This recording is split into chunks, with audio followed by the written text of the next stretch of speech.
Good evening guys, saan man sulok kayo ng mundo, OFW. Good morning, good afternoon, and good evening. Kumusta kayo dyan sa ibang bansa, saan man sulok ng mundo? Kumusta kayo? OFW, ingat po kayo. Lahat dyan. Kung kayo uuwi ng Pinas, sana ipon din po kayo.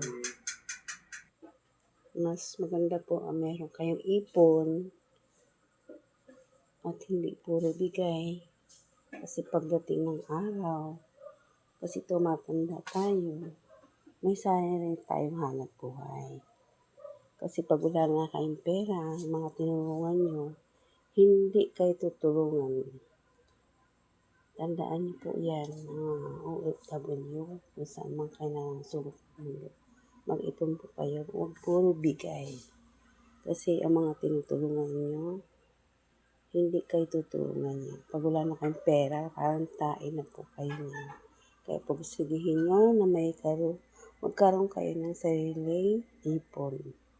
At magkaroon kayo ng negosyo, kahit maliit lang, at lalaki lang yan. Tiyaga lang yan. Ako nga, maliit lang yan. O tingnan mo, biglang unti-unti ko pinapalaki, umalago, magkaroon ng, dati sumay lang ako. O, unti-unti ko pinapalago, pinaiikot mo yung puhunan. Yung pinagpuhunan mo, iniikot mo lang, nirorog.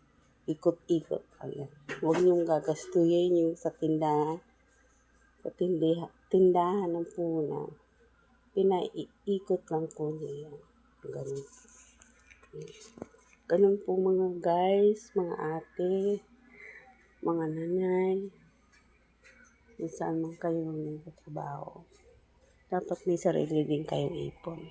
Para pag tapos ng kontrata nyo sa ibang bansa, nakaipon na kayo, dapat maipon kayo. Huwag kayong umasa sa iba. Lalo na sa mga kamag-anak nyo. Tandaan niyo po yan. Sige guys, maraming salamat sa panonood sa aking YouTube channel. Tinatry ko lang mag-video,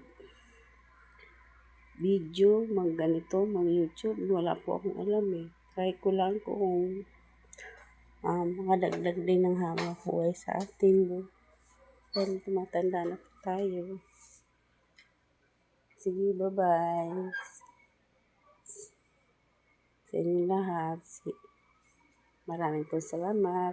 Bye po.